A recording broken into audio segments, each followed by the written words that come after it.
Bonjour, bienvenue sur notre chaîne. Aujourd'hui, vous découvrirez une histoire intrigante de la Bible qui met en scène un homme entouré de mystères. Était-il un prophète, un sorcier ou, qui sait, un saint? Son nom est Balaam, et ce que vous découvrirez à son sujet pourrait changer votre façon de comprendre le pouvoir des choix et la miséricorde de Dieu. Balaam est l'un des personnages les plus fascinants et controversés de la Bible. Un homme qui avait un grand don, mais qui a aussi fait face à des tentations gigantesques. Et à la fin de cette vidéo, vous comprendrez pourquoi son histoire est si importante pour nous tous aujourd'hui. Et en plus, restez avec moi jusqu'à la fin, car je vais partager un détail surprenant sur Balaam que beaucoup de gens ne connaissent pas et qui vous laissera bouche bée. Mais commençons par le début. L'histoire de Balaam commence à l'époque où le peuple d'Israël, libéré de l'Égypte par Moïse, était en route vers la terre promise. Ils avaient déjà traversé le désert et s'approchaient des terres de Moab, où ils allaient faire face à de nouveaux défis avant d'entrer en Canaan. Le roi de Moab, appelé Balak, observait de loin la croissance effrayante du peuple d'Israël.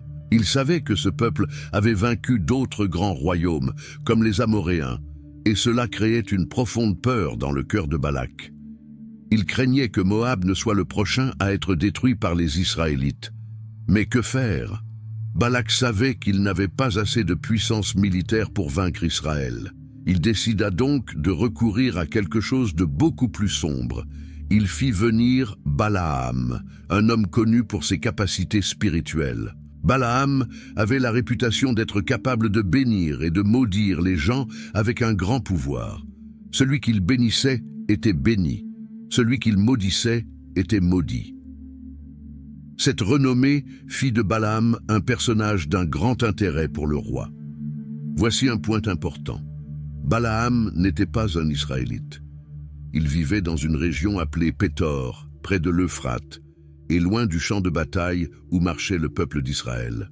Cependant, il entretenait un lien spirituel qui le faisait craindre et respecter, même à distance.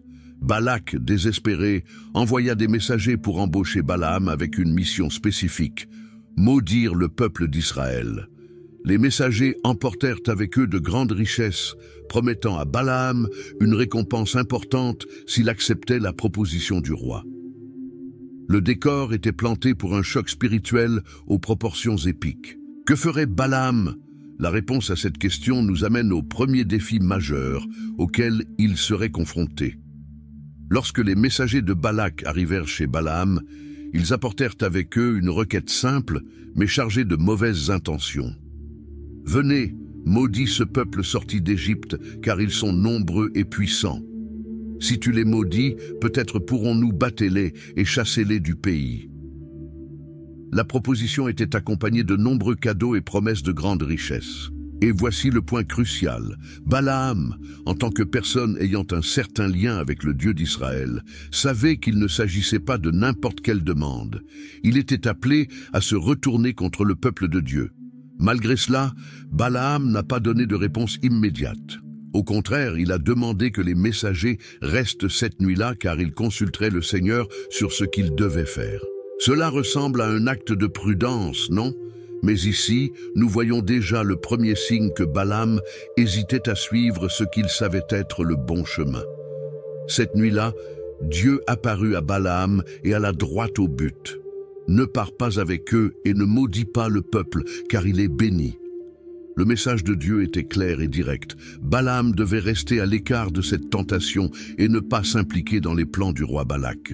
Le lendemain matin, Balaam fit ce qui semblait juste. Il dit aux messagers « Retournez dans votre pays, car l'Éternel m'a refusé de vous accompagner. » Les messagers revinrent à Balak avec cette nouvelle, mais le roi n'abandonna pas si facilement. Sachant que Balaam avait refusé, Balak décida de faire une offre encore plus alléchante. Il envoya des messagers plus importants et offrit encore plus de richesses et d'honneur à Balaam en disant « Je te récompenserai grandement. Tout ce que vous me demandez, je vous le donnerai. Viens juste maudire ces gens pour moi. » Balaam était alors confronté à une tentation encore plus grande. Il savait ce que Dieu avait dit, Mais la promesse de richesse et de pouvoir faisait parler plus fort son ambition. Balaam a répondu avec quelque chose qui en dit long sur le conflit interne auquel il était confronté. Même si Balak me donnait tout son palais rempli d'argent et d'or, je ne pourrais pas désobéir au commandement du Seigneur. Mais reste ici une nuit de plus et je verrai ce que le Seigneur me dira d'autre. Ici, nous remarquons quelque chose d'intéressant. Balaam avait déjà reçu l'ordre de Dieu de ne pas y aller. Cependant, le fait qu'il était prêt à demander à nouveau montre qu'il commençait à pencher du côté de la tentation. Cela reflète un conflit auquel de nombreuses personnes sont confrontées aujourd'hui. Savoir ce qui est bien, mais essayer de justifier ou de trouver un moyen de suivre le mauvais chemin. Cette nuit-là, Dieu a permis à Balaam d'accompagner les hommes, mais à une condition. Il ne pouvait dire que ce que Dieu commandait. La tentation était placée devant Balaam, et il allait maintenant devoir faire un choix crucial. Sur le chemin de Moab, Balaam monta sur son âne et suivit les messagers de Balak. Cependant, quelque chose de très étrange s'est produit au cours de ce voyage. Même si Dieu lui a permis de partir, Balaam a commencé à réaliser que les choses ne se déroulaient pas comme prévu. Alors qu'il marchait le long de la route, l'ange du Seigneur apparut devant Balaam, mais curieusement, il ne pouvait pas le voir. L'âne, quant à lui, vit l'ange avec l'épée nue sur son chemin. Par peur, l'âne a fait un écart, a quitté la route et est entré dans le champ.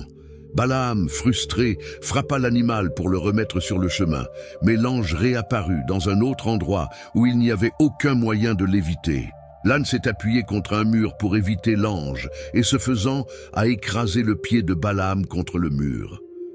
Irrité, Balaam frappa l'âne une seconde fois. Alors, l'ange du Seigneur apparut pour la troisième fois, maintenant dans un endroit si étroit que l'âne ne pouvait pas passer du tout. Cette fois, l'animal s'est simplement allongé sur le sol, refusant d'avancer. En colère, Balaam, sans comprendre ce qui se passait, frappa l'âne avec un bâton.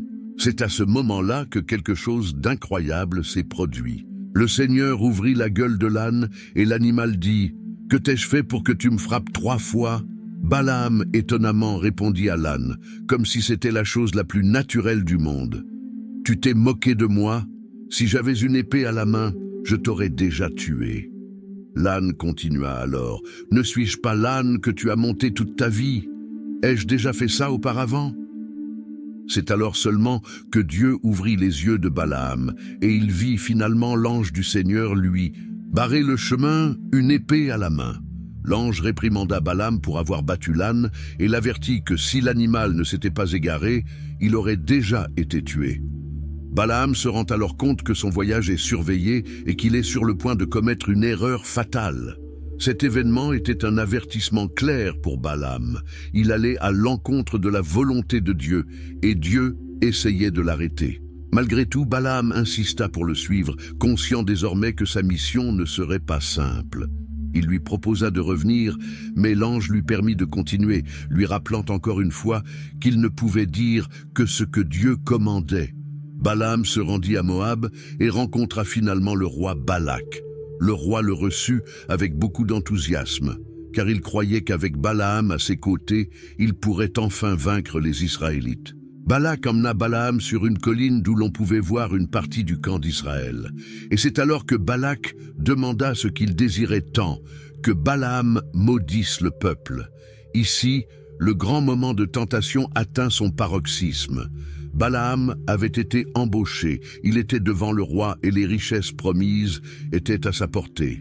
Mais au lieu de maudire Israël, Balaam s'est laissé guider par l'Esprit de Dieu et, étonnamment, a béni le peuple. Cela ne s'est pas produit une seule fois, mais 3 fois, dans différents endroits où Balak l'a emmené pour essayer de maudire les gens. Chaque fois que Balaam essayait de maudire, Dieu le forçait à bénir. Le roi Balak, furieux, demanda pourquoi Balaam ne respectait pas l'accord. Balaam a répondu qu'il ne pouvait prononcer que les paroles que Dieu avait mises dans sa bouche.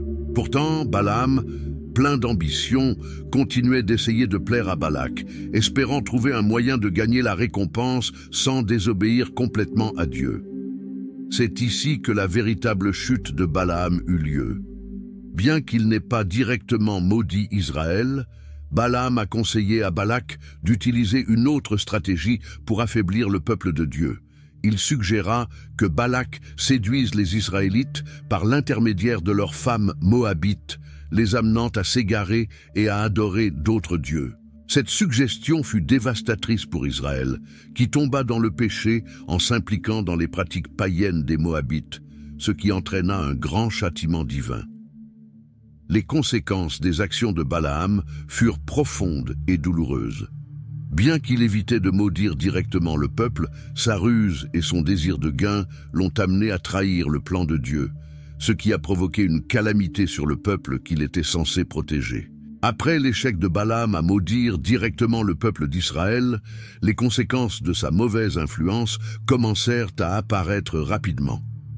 Le conseil qu'il donna à Balak de corrompre les Israélites par l'intermédiaire de leurs femmes païennes lui causa de grands problèmes.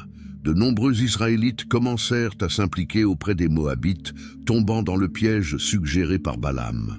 Et plus grave encore, cela conduisit le peuple à participer à des cultes idolâtres, offrant des sacrifices à Baal, le dieu païen adoré par les Moabites. Cette déviation spirituelle a provoqué la colère de Dieu, qui a envoyé une plaie sur le peuple d'Israël en guise de punition. La peste fut dévastatrice et des milliers d'Israélites moururent à cause de l'idolâtrie et du péché que Balaam avait contribué à introduire parmi eux. À ce stade, Balaam est devenu un personnage profondément marqué par le péché de ses actes. Non seulement il n'avait pas réussi à répondre à l'appel divin, mais il avait sciemment comploté contre le peuple de Dieu par cupidité et par désir de pouvoir. Sa chute était inévitable, et maintenant le jugement divin était sur le point d'atteindre non seulement le peuple d'Israël, mais aussi Balaam. Dieu a appelé Moïse et a ordonné au peuple d'Israël d'éliminer tous les dirigeants qui s'étaient livrés à l'idolâtrie. De plus, il ordonna à Moïse de combattre les Madianites, les alliés de Moab, pour punir ceux qui avaient induit les Israélites au péché. Cette confrontation est devenue une bataille spirituelle et physique. Israël entra en guerre contre les Madianites et, dans le conflit qui s'ensuivit, Balaam fut capturé et tué avec les rois madianites. Le jugement de Dieu a finalement rattrapé Balaam, et sa vie s'est terminée tragiquement, marquée par la trahison du peuple de Dieu. Nous voyons ici une leçon claire. Bien que Balaam ait essayé de manipuler la situation pour éviter une désobéissance directe, il n'a pas échappé à la justice divine. Son ambition et son désir de richesse l'ont amené à détruire sa réputation, sa relation avec Dieu et finalement sa vie. Mais avant sa mort, Balaam a vécu un moment de confrontation spirituelle qui mérite d'être souligné.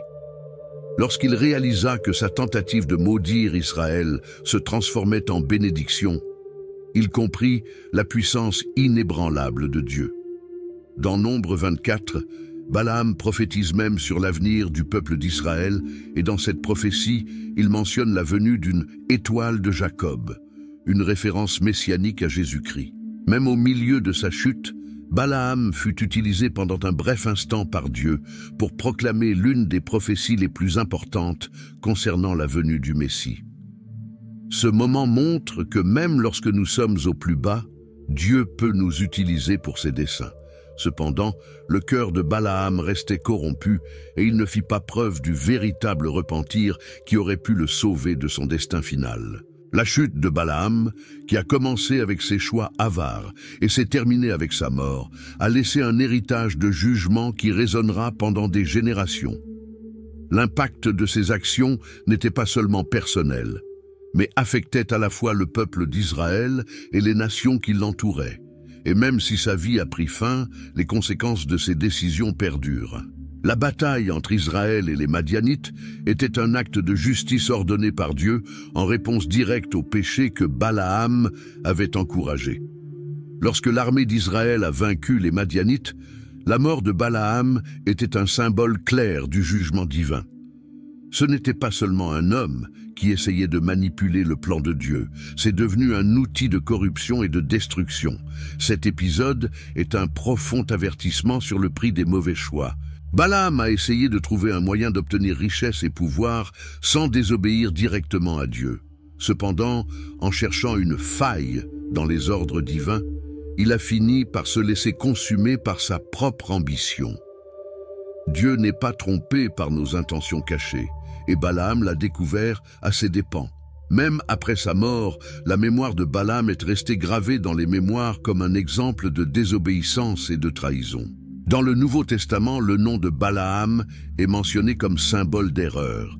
Dans 2 Pierre 2, 15, 16, il est décrit comme quelqu'un qui aimait payer l'injustice. L'apôtre Pierre a mis en garde les croyants contre le fait de suivre la voie de Balaam, qui était la voie de ceux qui, bien que connaissant la vérité, préférèrent le péché et le gain injuste. Le livre de Jude, au verset 11, fait également référence à Balaam comme exemple de quelqu'un qui, à cause de l'avidité, s'est éloigné des voies de Dieu. Et, dans Apocalypse 2, 14, Jésus-Christ mentionne Balaam dans une lettre à l'église de Pergame, réprimandant ceux qui, comme lui, enseignaient au peuple de Dieu à pécher. L'héritage de Balaam est devenu un avertissement perpétuel sur les dangers de l'avidité, de la manipulation et des tentatives de marchandage avec Dieu. Il illustre une leçon importante. Même lorsque nous recevons des dons et des appels spirituels, en abuser peut conduire à notre destruction. Balaam était un homme doté de capacités spirituelles extraordinaires, mais son désir de richesse et de pouvoir l'a amené à utiliser ses dons contre le peuple de Dieu. Ce jugement révèle également quelque chose de profond sur la justice divine. Dieu n'ignore pas les choix humains et ne permet pas aux conséquences des péchés de se manifester. La peste qui a frappé Israël, la mort de milliers d'Israélites et la guerre contre les Madianites, tout cela était le résultat de la corruption provoquée par Balaam. Même avec son repentir tardif, le prix de ses actes avait déjà été imposé. Le peuple d'Israël, à son tour, a appris une dure leçon. Ceux qui tombaient dans l'idolâtrie étaient sévèrement punis. La nation a subi de profondes pertes, mais elle a également été purifiée. Dieu a exigé que le peuple reste fidèle, et la chute de Balaam a servi d'exemple de ce qui arrive lorsque les tentations du monde sont placées au-dessus de la fidélité à Dieu. Cette partie de l'histoire nous fait réfléchir sur le pouvoir de nos choix, et sur le fait que même lorsque nous pensons pouvoir échapper aux conséquences, la justice divine prévaut toujours. Le jugement de Balaam nous rappelle que la véritable obéissance à Dieu ne peut être négociée ou compromise. L'histoire de Balaam, bien que tragique, nous renvoie à quelque chose d'essentiel, la miséricorde et la justice de Dieu. Bien que Balaam soit tombé profondément dans le péché à cause de sa cupidité et que les conséquences de ses actions aient été graves, la rédemption divine et la fidélité de Dieu envers son peuple continuent de briller comme une lumière d'espoir au milieu des ténèbres. Même face aux erreurs de Balaam, Dieu l'a utilisé d'une manière inattendue pour bénir le peuple d'Israël. À 3 reprises, Balak essaya d'amener Balaam à maudire les Israélites, et à chaque fois, le Seigneur mettait des paroles de bénédiction dans sa bouche. Et ces bénédictions n'étaient pas seulement des paroles d'encouragement temporaire, ils contenaient de puissantes promesses concernant l'avenir du peuple de Dieu. L'une des prophéties les plus frappantes de Balaam était celle de l'étoile qui sortirait de Jacob, Nombre 24, 17, une référence prophétique au Messie, Jésus-Christ. Cette promesse, qui transcende le temps, montre que même au milieu de la corruption de Balaam, Dieu avait toujours un plan souverain pour la rédemption de son peuple.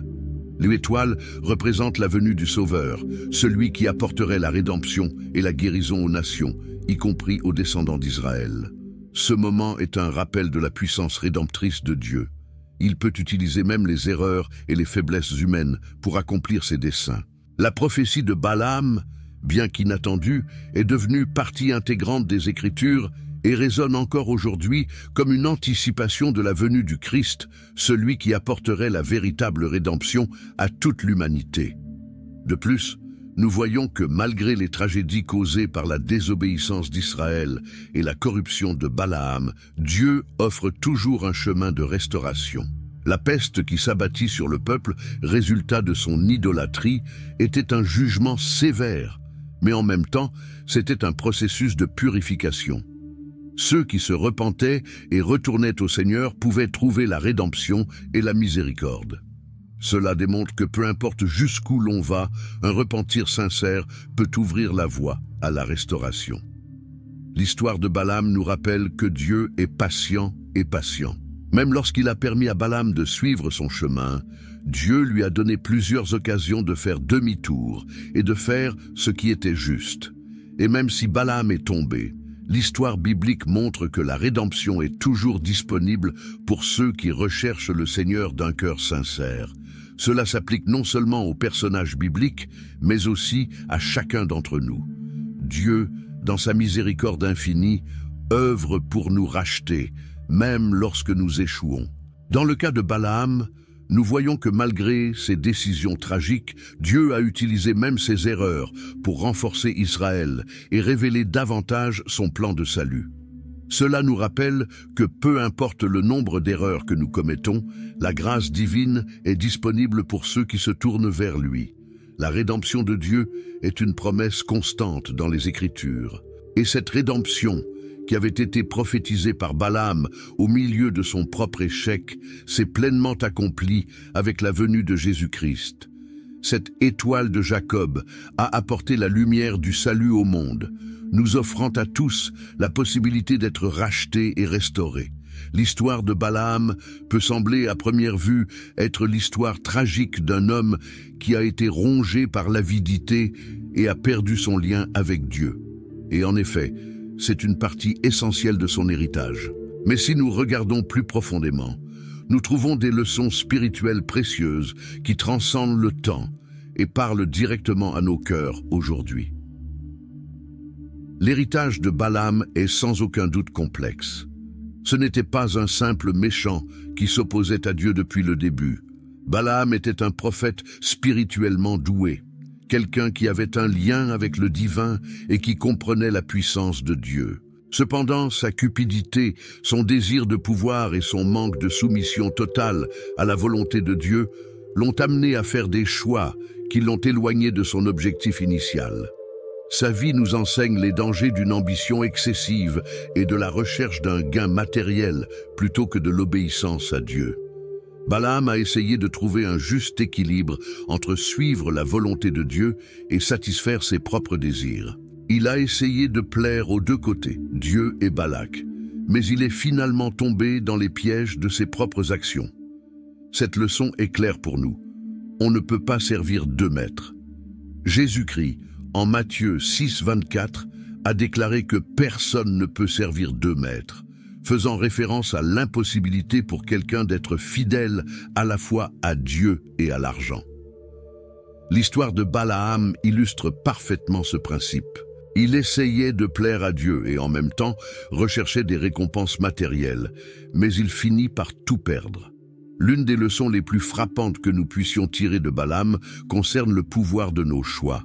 Nous sommes tous, à un moment donné, confrontés à des tentations ou à des dilemmes qui mettent notre foi à l'épreuve.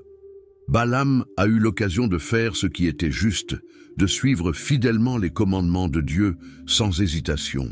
Cependant, son hésitation et sa volonté de négocier avec Balak ont révélé la faiblesse de son caractère. Balaam nous enseigne que nos choix ont des conséquences, non seulement pour nous, mais aussi pour ceux qui nous entourent. Sa décision de conseiller à Balak de corrompre les Israélites entraîna la mort de milliers de personnes et provoqua un fléau dévastateur sur le peuple. Cela nous fait réfléchir à l'impact de nos actions, surtout lorsque nous avons une responsabilité spirituelle ou une influence sur les autres. Avec chaque décision que nous prenons, nous devons nous rappeler que nos choix peuvent avoir des conséquences éternelles.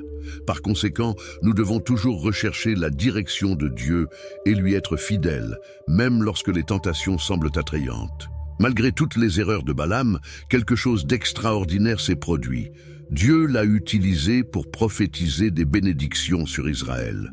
Cela nous rappelle une vérité essentielle. Dieu peut utiliser même les moments d'échec humain pour accomplir son plan. À plusieurs reprises, Balaam a tenté de maudire Israël, mais Dieu, dans sa souveraineté, a transformé ses malédictions en bénédictions. Cela nous enseigne la grâce de Dieu. Même lorsque nous tombons, même lorsque nous commettons des erreurs, Dieu peut racheter nos situations et y remédier. Il est capable de transformer le mal en bien, tout comme il l'a fait avec les paroles de Balaam.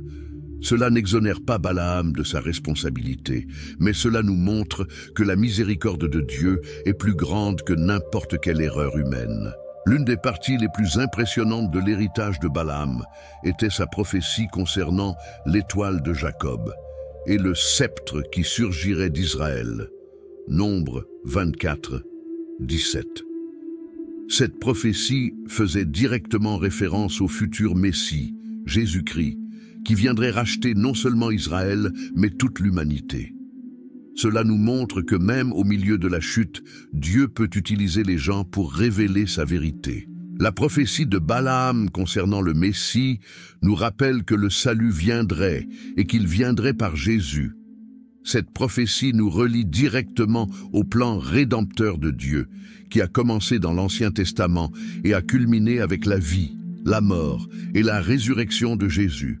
Le nom de Balaam est devenu synonyme de trahison et d'avidité dans les Écritures. Le Nouveau Testament mentionne Balaam comme exemple de quelqu'un qui s'est égaré à cause de l'amour de l'argent et du péché. 2 Pierre 2, 15, Jude 1, 11, Apocalypse 2, 14. C'est devenu un symbole de ce qui se produit lorsque nous permettons à l'avidité et au désir de gain matériel de prendre le contrôle de nos vies. Cela nous sert aujourd'hui d'avertissement. Dans un monde où le succès se mesure souvent à la quantité de richesse ou de pouvoir que nous accumulons, l'histoire de Balaam nous rappelle que la vraie valeur réside dans l'obéissance à Dieu et dans la fidélité à ses voies.